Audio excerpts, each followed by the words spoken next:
Hello viewers, welcome to our channel. నేను మీ Charan Parimi. YS Jagan పార్టీని ఒక్కసారిగా ప్రక్షాళన చేశాడు. అనేక మార్పులు చేర్పులతోటి కొత్త రంగులతోటి వచ్చింది పార్టీ. కొత్త రంగు అంటే కొత్త ఐడియాస్ తోటి, కొత్త ఫార్మేషన్ తోటి. ఎందుకంటే జగన్ గారు ఇప్పటిదాకా చూసుకుంటే రాజకీయాల్లో ఆయన ఓడిపోయిన దగ్గర నుంచి కూడా సరైన ప్రణాళికలతోటి ఆ పార్టీని నడిపించలేదు.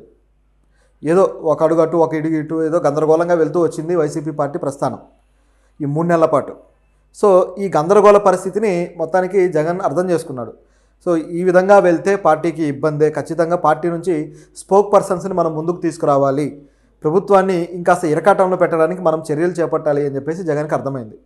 ఎందుకంటే ఆయన చేసిన వ్యాఖ్యలు ఏవైతే ఈ విజయవాడ ముంపు కావచ్చు, వరదలు, ఈ టైంలో ఆయన చేసిన వ్యాఖ్యలు, ప్రస్తుతం ఆయన చేస్తున్న ఓదార్పు యాత్రలు, అదేవిధంగా రోజా గారు ఆ విజయవాడ వరదల తర్వాత చేసిన వ్యాఖ్యలు, ఇవన్నీ కూడా ప్రజల్లో వాళ్ళకి పెద్ద సింపతిని కానీ ప్రజల పక్షాన ఉన్నారన్న భావన కానీ కలిగించలేదు గత కొద్ది రోజులుగా. ఇవన్నీ మనం గమనిస్తూనే ఉన్నాం.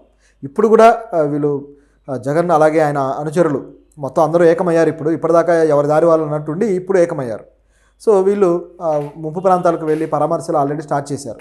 సో ఈ క్రమంలో వాళ్ళకు ప్రజల నుంచి కూడా పెద్ద ఏదైతే జెస్చర్ ఉంటుందో రావట్లేదు.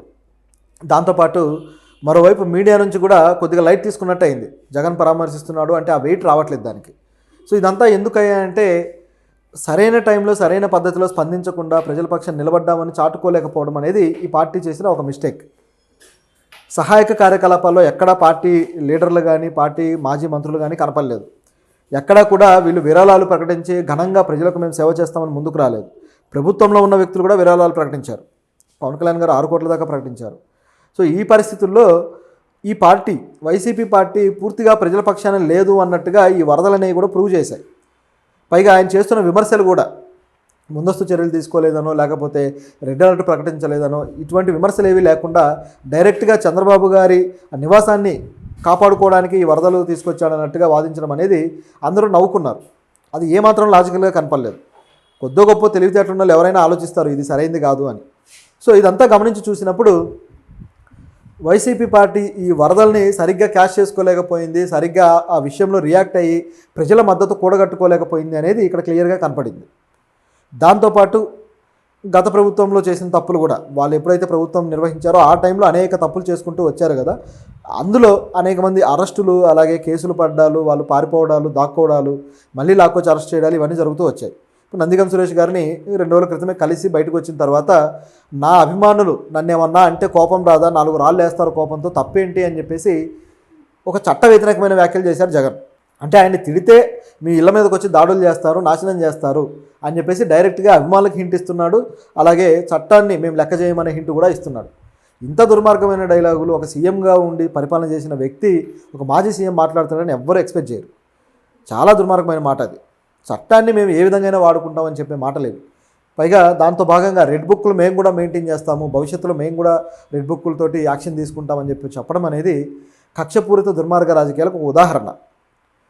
నిజానికి రెడ్ బుక్ నిర్వహించే వాళ్ళని తప్పు పట్టాల్సిందే, కానీ కోర్టులు చూసుకుంటాయనో లేకపోతే పోలీసు వ్యవస్థ చూసుకుంటుందనో లేకపోతే మేము ప్రజల మద్దతుతో పోరాడతామనో చెప్పాలి. కానీ ఈ విధంగా వ్యాఖ్యానించడం అనేది అసలు ఏమాత్రం ఒక సీఎంకి సరైనది కాదు, నైతిక విలువలు బాధ్యత అనిపించుకోదు. సో ఇది పరిస్థితి. అయితే ఇక్కడ వచ్చిన విమర్శలు లేకపోతే ఇక్కడ ప్రజల మద్దతు కూడగట్టుకోలేకపోవడం ఇవన్నీ అర్థం చేసుకొని ప్రభుత్వం తమ మీద జులుమును ఇంకా ప్రదర్శిస్తూనే ఉంది. కాబట్టి ఏదో రకంగా వీళ్ళని అడ్డుకోవాలంటే పార్టీని పూర్తి స్థాయిలో ప్రక్షాళన చేసి కొత్త రూపురేఖలు తీసుకురావాలి అని చెప్పేసి జగన్ ఆలోచించారు. దానికి ఆయన చేసిన పని ఏంటంటే ఈ విధంగా పార్టీలో కొత్తగా అధికార ప్రతినిధులను ఎన్నుకోవడం, కొత్తగా కొంతమంది నాయకుల్ని ముందుకు తీసుకొచ్చి పెట్టడం, స్పోక్ పర్సన్స్ అని. ఇందులో భాగంగా పార్టీ పొలిటికల్ అడ్వైజరీ కమిటీ మెంబర్గా పెద్దిరెడ్డి గారిని తీసుకున్నారు. ఇది ఎవరు ఊహించలేదు. పెద్దిరెడ్డి గారిని తీసుకోవడం వెనక ఉన్న రాజకీయం ఏంటంటే అది కూడా ఇంట్రెస్టింగ్గానే ఉంది. నిజానికి పెద్దిరెడ్డి మదనపల్లి ఫైల్స్ ఏవైతే దహనం ఉందో ఆ దహనం కేసులో ప్రధాన నిందితుడు. అదేవిధంగా ఆయన ఇంటికి ప్రభుత్వ నిధులతోటి రోడ్డు వేయించుకొని ఆ రోడ్ను బ్లాక్ చేసి ఆ ఇంటి చుట్టూ ఎవరు తిరగకుండా, ఆ రోడ్లో తిరగకుండా బ్లాక్ చేసిన మహానుభావుడు. సో ఆయన ఈ విధంగా కొద్దిగా కాంట్రవర్సీ అయ్యాడు, కేసులు నమోదయ్యాయి, పెద్ద ఇష్యూ అయింది. అసలు ముందు ప్రభుత్వం రాగానే జరిగిన పని ఏంటయ్యా అంటే ఫైల్స్ దగ్ధం అవ్వడం. ఏవైతే ప్రభుత్వం కొన్ని అక్రమాలు చేసిందో వాటికి సంబంధించి ఏది కూడా ఎవిడెన్స్ లేకుండా చేయడానికి ప్రయత్నించడం, అందులో ప్రధాన నిందితుడు ఆయన. ఆల్రెడీ ఈ కేసుని రాష్ట్ర సిఐడి శాఖ డీల్ చేస్తూ వస్తుంది. ఇదొక యాంగిల్లో ఉంటే, ఇటువంటి వివాదాస్పదంగా ఉన్న లీడర్కి ఇప్పుడు ఎందుకు సడన్గా ఇంత ఎక్స్పోజర్ ఇచ్చారు, ఎందుకు నిలబెట్టారు అని చూస్తే, చంద్రబాబు గారికి ధీటైన సరైన లీడర్ పెద్దిరెడ్డి అని చెప్పేసి జగన్కి ఎప్పటి నుంచో ఉన్న భావన. చంద్రబాబు గారిని ఓడించడం కోసమే ఆయన నియోజకవర్గం కుప్పంకి బలవంతంగా పెద్దిరెడ్డిని తీసుకొచ్చి ఆయన చేత అక్కడ రాజకీయపరమైన స్ట్రాటజీలు నడిపి ఎన్నో ప్రయత్నాలు చేసినా సరే సాధ్యం కాలేదు. కానీ ఆయన కెపాసిటీ మీద జగన్కి ఉన్న భరోసా అనేది గత ఎలక్షన్ టైంలోనూ చూసాము, ఇప్పుడు కూడా చూస్తున్నాం. కాబట్టి ముందు తీసుకొచ్చి పెట్టాడు. ఖచ్చితంగా చంద్రబాబు గారికి ధీటైన సమాధానాలు ఇస్తూ రాజకీయ చాతుర్యం ఉపయోగిస్తాడనేది ఒక యాంగిల్. రెండోది, తనకి ఇప్పటిదాకా ఉన్న అసలైన అడ్వైజరీ కమిటీ, అసలైన శాఖ, అసలైన క్యాబినెట్ వ్యక్తి, అంటే వీటన్నిటిలో లేకపోయినా సరే ఆ స్థాయి కలిగిన వ్యక్తి సజ్జల గారు. ఆయన్ని దూరం పెట్టమని చెప్పి పార్టీలో ప్రతి ఒక్కరూ కూడా మొత్తుకుంటూ ఉన్నారు. ఆయన మీద డైరెక్ట్గా ఇండైరెక్ట్గా అనేక మంది వ్యాఖ్యలు చేస్తూ వచ్చారు. ఇప్పుడు ఆ స్థాయిని ఫిల్ చేయాలంటే సజ్జల దూరం పెడితే చాలా వరకు డొల్లతనం కనిపిస్తుంది అనమాట. ఎందుకంటే అంత ఆక్రమించారు సజ్జల. పార్టీ అనేది మొత్తం ఒక బాక్స్లో ఉన్నది అనుకుంటే ఆ బాక్స్లో 80% సజ్జల ఇన్ఫ్లుయెన్సే, మిగతా 20% మిగతా వాళ్ళు. సో ఈ 80% తీసేస్తే ఖాళీ అయిపోతుంది ఆ బాక్స్. దాన్ని ఫిల్ చేయాలి అంటే మరి కొంతమంది బలమైన ధీటైన నాయకులను తీసుకోవాలి. ఇప్పుడు సజ్జలనే కాదు, సజ్జల కుమారుడిని కూడా, రవిచంద్రారెడ్డిని కూడా, ఇద్దరిని పక్కన పెట్టారు. ఎందుకు ఈ విధంగా చేశారు అంటే అందరికీ తెలిసిందే. డొక్క మాణిక్యవర ప్రసాద్ గారు ఆయన మీద డైరెక్ట్ విమర్శలు చేశారు. అదేవిధంగా జాఫర్ గారితో ఇంటర్వ్యూలో మరొక లీడర్ పేర్ని నాని గారు విమర్శలు చేశారు. ఇక కేతిరెడ్డి గారు అయితే అవకాశం దొరికినప్పుడల్లా చేస్తూనే ఉన్నాడు. సో ఇట్లా పార్టీలో ఉన్న ముఖ్యమైన లీడర్లే ఈ స్థాయి విమర్శలు చేసేసరికి ఆ ప్రమాదం ఏంటనేది గ్రహించారు జగన్. నిజానికి ఇప్పటికీ కూడా జగన్ గారికి సజ్జల యాక్టివిటీస్ వల్లే మనం దెబ్బతిన్నామనే అవగాహన లేదు. కాకపోతే దెబ్బతిన్నారు కాబట్టి ఇప్పుడు ఖచ్చితంగా చేంజ్ చేయకపోతే ఉన్న నాయకులు కూడా జారిపోతారన్న భయంతో చేస్తున్నారు అనుకోవాలి. సో ఇది ఈయనకున్న పరిస్థితి. అలాగే వైసీపీ సోషల్ మీడియా హ్యాండిల్స్ ఏవైతే ఉన్నాయో ఐటీ సెల్ దీన్ని మెయింటైన్ చేసింది సజ్జల కుమారుడు. వాళ్ళిద్దరి మీద కూడా కొన్ని ఆరోపణలు ఉన్నాయి. ఈ జత్వానీని కొద్దిగా వీళ్ళు వేరే రకంగా ఉపయోగించి ఆమెను దెబ్బతీయడానికి ప్రయత్నించారని, ఆవిడ పరువుకు భంగం కలిగిస్తూ రకరకాలుగా చేశారని చెప్పేసి ఆరోపణలు ఉన్నాయి. అయితే ఈ సోషల్ మీడియాను కూడా సరిగ్గా డీల్ చేయలేదు, కేవలం బురద చల్లడానికి వాడారు తప్పితే పార్టీ చేసిన మంచి పనులు చెప్పుకోవడానికి, ప్రభుత్వం చేసిన ఆ పథకాల్లో అభివృద్ధి పనులు చెప్పుకోవడానికి వాడలేదు అనేది వాస్తవం. ఈ విషయంలో కొంతమంది నాయకులు పార్టీ నుంచి డైరెక్ట్గానే విమర్శించారు. జగన్ తాను చేసిన ఈ ఏవైతే సంక్షేమ కార్యక్రమాల గురించి బాగా ప్రచారం చేసుకున్నాడు, కానీ తాను అభివృద్ధి చేసిన అభివృద్ధి కార్యక్రమాల గురించి ప్రచారం చేసుకోలేదు అని చెప్పేసి న్యూట్రల్గా ఉన్న కొంతమంది కూడా మాట్లాడారు. అది కూడా కొంతవరకు వాస్తవమే. సో ఆ పని ఎందుకు అలా జరిగిందయ్యా అంటే, ఒకటి జగన్ ప్రయారిటీ, రెండోది ఆయన మనసు గెలుచుకోవాలంటే చేయాల్సిన పనులు ఇవే అని చెప్పేసి ఐటీ సెల్ భ్రమపడడం. అంటే ఐటీ సెల్లో ఉన్న వ్యక్తులు ప్రొఫెషనల్స్ కాకపోవడం. సో వాళ్ళు జగన్ మనసు గెలుచుకోవాలంటే చంద్రబాబుని, లోకేష్ని తిట్టాలి, రెండోది పవన్ కళ్యాణ్ని ప్యాకేజీ స్టార్గానో లేకపోతే మరో స్టార్గానో విమర్శలు చేయాలి, లేకపోతే సంక్షేమ పథకాల్లో ఈయనేదో ఒక జీసస్ లాగా అందరికీ వరాలు ఇచ్చేసినట్టుగానో లేకపోతే మరో దేవుళ్ళలాగా చూపించాలి అనే ప్రయత్నం పెట్టుకొని ఆయనకు ఉన్నదాన్ని డ్యామేజ్ చేశారు. ప్రజల సొమ్మును ప్రజలకు ఇవ్వడానికి ఏదో పెద్ద చారిటీ చేస్తున్నట్టు బిల్డప్ ఇవ్వక్కర్లా, అది ప్రజల సొమ్ము. అన్నెసెసరీగా ఇచ్చేది కట్ చేస్తే అదే సంతోషం. అలా కాకుండా అసలైనవి కట్ చేసి కొసరం మాత్రం ఇస్తూ పోతారు వీళ్ళు. సరే, ఇదంతా ఒక యాంగిల్ అయితే వీళ్ళని ఈ విధంగా పక్కన పెట్టారు. ఇప్పుడు సోషల్ మీడియా హ్యాండిల్స్ కూడా ప్రత్యేక సలహాదారుగా, ప్రత్యేక పొలిటికల్ అడ్వైజర్గా, ఇంకా చెప్పాలంటే అసలు ఆ పదవి కూడా వెరైటీగా ఉందన్నమాట. సో అలాంటి పదవిలోకి సాయి దత్ అనే ఒక వ్యక్తిని తీసుకొచ్చి పెట్టారు.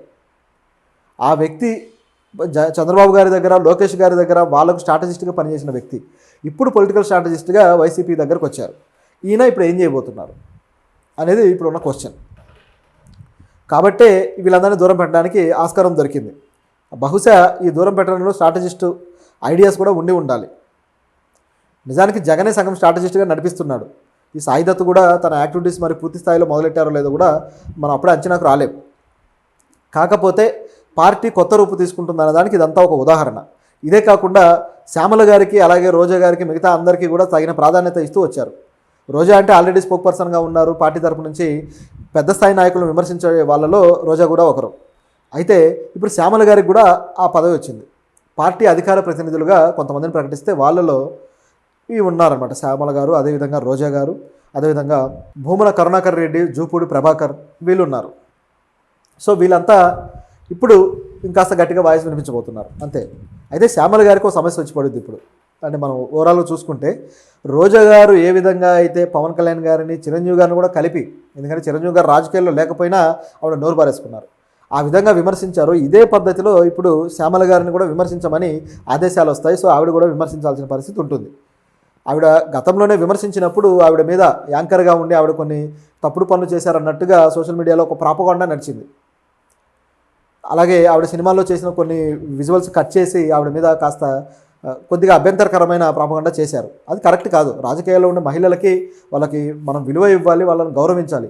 విమర్శలు వ్యక్తిగతంగా ఉన్నప్పుడు వ్యక్తిగతంగా కూడా ఎదురుదాడి చేయక తప్పదు. కానీ బయట సోషల్ మీడియా పీపుల్ కావచ్చు, అలాగే పార్టీ అభిమానులు కావచ్చు, నైతికంగా సరిగ్గా లేకపోతే అది ఆ పార్టీ క్యారెక్టర్గా ముద్రపడే అవకాశం ఉంది. ఈ పార్టీ మహిళల్ని నీచంగా చూస్తుంది, మహిళల పట్ల ఈ పార్టీకి ఉన్న అభిప్రాయం ఇది అని తప్పుడు సంకేతాలు వెళ్తాయి.